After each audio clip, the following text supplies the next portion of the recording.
नमस्कार दोस्तों, मैं हूं राजकिशोर। न्यूज तक पर राजनीति के आज के अंक में आपका बहुत बहुत स्वागत है। दिल्ली में खासी सर्दी है, कोहरा भी खूब पड़ रहा है और जो गलन होती है वो महसूस होने लग गई है।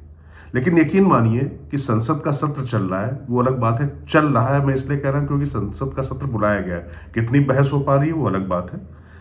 चलने नहीं दिया जा रहा, कभी चीन के मुद्दे पर, कभी एक दूसरे के प्रति अपमानजनक भाषा के मुद्दे पर।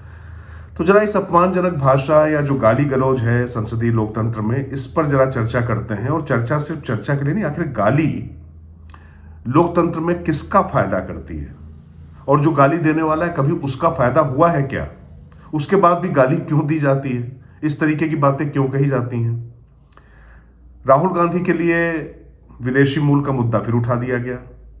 उससे ज्यादा कहीं स्मृति ईरानी, जो उनके खिलाफ चुनाव लड़ी अमेठी में और उनको चुनाव हरा दिया था, उनको फिर से एक बार लटके झटके वाला बता दिया गया। कभी उनको नाचने वाली बता दिया गया था। कभी सोनिया गांधी का विदेशी मूल का मुद्दा उठाया गया था, कभी उनके दोनों बच्चे यानी राहुल गांधी और प्रियंका गांधी को गाय बछड़ा कहकर बीजेपी के एक नेता की तरफ से संबोधित किया गया था। कभी अटल बिहारी वाजपेयी के बारे में पता नहीं क्या क्या कहा गया था। नरेंद्र मोदी के बारे में तो खैर उन्होंने खुद कहा कि उनकी जो सेहत का राज है वो ये जो 2-2.5 किलो गालियां रोज खाते हैं उससे उनकी सेहत लगातार बनती रहती है, उनको काम करने की ऊर्जा मिलती रहती है।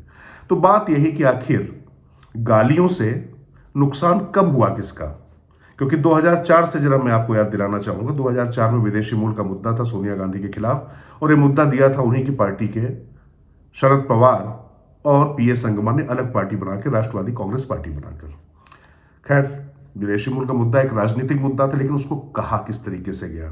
बीजेपी के जो तमाम नेता थे और विश्व हिंदू परिषद जो संघ परिवार के तमाम नेता थे, प्रवीण तोगड़िया, विनय कटियार, जिस तरीके की भाषा में बात करते थे, तमाम वो लोग जो विदेशी मूल के मुद्दे से अपने आप को संबद्ध रखते थे, उनको लगता था विदेशी मूल का व्यक्ति क्या सर्वोच्च पद प्रधानमंत्री के पद पर होना चाहिए? उनको भी ये भाषा स्वीकार नहीं होती थी, क्योंकि जो गाय बछड़े जैसे जो शब्द कहे जाते थे सोनिया गांधी और राहुल गांधी के लिए, खासतौर से एक पूर्व प्रधानमंत्री की विधवा जिनका शरीर क्षत विक्षत हो गया था बम विस्फोट में, उस कहानी पर नहीं जाते हैं, लेकिन ये सारी चीजें जनमानस को उनके साथ जोड़ती थी। और जो तमाम लोगों के जो बयान थे वो उनके खिलाफ जाते थे। और इसकी सबसे बड़ी ताकीद ये थी, इसका सबसे बड़ा सबूत ये था कि जिन नेताओं ने, चाहे वो प्रमोद महाजन रहे हो चाहे विनय कटियार रहे हो, आप देखिए कि वो चुनाव लोकसभा का अपना अपना हारे। आप कह सकते हैं कि उसकी तमाम वजह रही होंगी, लेकिन ये वजह बड़ी थी। और नरेंद्र मोदी को 2007 में जिस तरीके से सोनिया गांधी ने मौत का सौदागर गुजरात में जब वो मुख्यमंत्री थे कहा था, पूरा चुनाव पलट गया। उसके बाद से आप देखिए नरेंद्र मोदी का जो राष्ट्रीय फलक पर उभरना लगातार जारी रहा। कभी उनको यमराज कहा जाता रहा, कभी उनको खून का सौदागर, खून की खेती करने वाला बताया गया जब सर्जिकल स्ट्राइक हुई, जब वो प्रधानमंत्री बन गए। अभी भी बहुत सारी चीजें कुछ कही जा रही हैं। अब इधर आरोप प्रत्यारोप चल रहा है संसद के अंदर, और मल्लिकार्जुन खड़गे जो कांग्रेस के नए अध्यक्ष बने वो कुछ कहते हैं, बाहर वो कह देते हैं कि हमारे यहाँ से तो इंदिरा गांधी ने शहादत दी और राजीव गांधी ने शहादत दी, जिनके यहाँ से एक कुत्ता नहीं मरा वो क्या कहेंगे? ये भाषा थी उनकी। राष्ट्रीय अध्यक्ष बने हैं कांग्रेस के, उन्होंने इस तरीके की भाषा का इस्तेमाल किया। जवाब बीजेपी की तरफ से आता है, बीजेपी की तरफ से कहा जाता है कि श्यामा प्रसाद मुखर्जी की शहादत को क्या मानेंगे? कंपैरिजन होने लगता है, तुलना होने लगती है कि भाई किन परिस्थितियों में किनकी हत्या हुई, किस कॉज के लिए, किस, तो शहादत किसकी असली है किसकी नकली वो मुद्दा नहीं। क्योंकि अगर किसी की भी जान आतंकवादियों ने ली है और किसी मुद्दे को लेकर ली है तो उसको शहीद का दर्जा भारतीय राजनीति में दिया जाता है। ये आम धारणा है, आम मानस है। उसको लेकर चाहे आप उसके पक्ष में रहे चाहे विपक्ष में रहे, अलग बात है, इस पे नहीं। लेकिन जो ये जो गाली गलौज का जो सिलसिला बहुत ज्यादा बढ़ा है नीचे के स्तर पे भी, चूंकि सोशल मीडिया का दौर है। पहले क्या होता था कि टीवी में एक आदमी ने बयान दिया, अखबार में एक आदमी ने बयान दिया, छप गया। सोशल मीडिया का दौर है तो जितने प्रवक्ता हैं, इतने कार्यकर्ता हैं, इतने लोग मीडिया सेल में है, आईटी सेल में है, सब लगे पड़े हैं। एक आदमी ने कहा उसके बाद पूरी एक रेल बनी पड़ी है गालियों की, एक तादाद में ऐसी श्रृंखला है।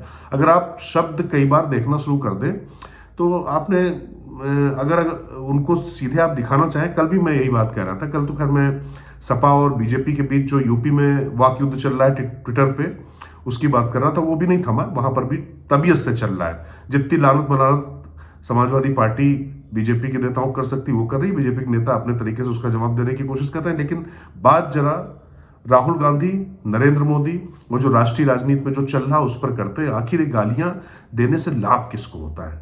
क्योंकि मैंने आपको उदाहरण बता दिए, जिस जिस नेता ने गाली खाई, तो जो नरेंद्र मोदी कहते हैं ना कि गाली खा खाकर मेरी सेहत बन रही है और मुझे काम करने की ऊर्जा मिलती है, तो ईमानदारी की बात तो यह है कि अभी जिस तरीके की भाषा इस्तेमाल बड़े नेता कर रहे हैं उसकी क्या वाकई जरूरत थी?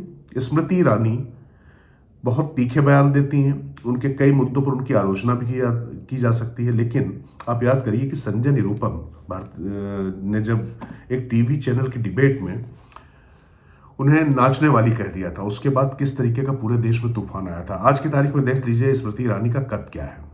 उन्होंने राहुल गांधी, जो कांग्रेस के सबसे बड़े नेता आज की तारीख में, सोनिया गांधी के बाद निश्चित तौर पे आज की तारीख में जो फैसले ले रहे हैं वो है अमेठी से उनको परास्त करके रख दिया। एक बार हारी, कड़ा मुकाबला किया, उसके बाद दूसरी बार उनको परास्त कर दिया। वो अपने क्षेत्र में लगी। अब उनको एक अजय राय हैं, प्रधानमंत्री नरेंद्र मोदी के खिलाफ वो कांग्रेस से चुनाव लड़े थे काशी से, वो गए, उन्होंने कह दिया कि लटके झटके दिखाने वाली। अब सवाल ये है कि राजनीति में कभी प्रियंका और राहुल के लिए कहा जाता है कि वो पॉलिटिकल टूरिज्म करके चले जाते हैं, लेकिन शायद इसमें इतना संसदीय ना हो, लेकिन ये लटके झटके नाचने वाली ये जो शब्द है ये कैसे आ जाते हैं, ये एक सोचने वाली बात है। हालांकि ऐसा नहीं कि बीजेपी की तरफ से ये सब चीज़ें नहीं की जाती। बीजेपी की तरफ से मैंने आपको बताया कि किस तरीके के आरोप प्रत्यारोप। अब बीजेपी ने अपनी रणनीति बदली है। तमाम चीज़ों को बीजेपी के नेता ना कहकर जो बीजेपी के समर्थक हैं उनकी तरफ से फ्लोट किया जाता है और टेस्टिंग द वाटर, क्योंकि सीधे अब इसी कड़ी में मैं नाम लेना चाहूँगा कि कैसे एक कवि हैं, आजकल काफ़ी उभरता हुआ नाम है, वैसे तो पहले वो उभरता हुआ नाम थे अपने शब्दों की वजह से, और तमाम उन्होंने हिंदी फिल्मों के बहुत सुपरहिट गाने लिखे और अच्छी भाषा है, भाषा पे अच्छी पकड़ है, अच्छा लिखते हैं। उनका नाम है मनोज मुंतशिर। फिर मनोज मुंतशिर से उन्होंने मनोज शुक्ला लिखना शुरू कर दिया, मनोज मुंतशिर शुक्ला पूरा नाम लिखना शुरू कर दिया। अभी काफ़ी चर्चित रहते हैं वो आजकल।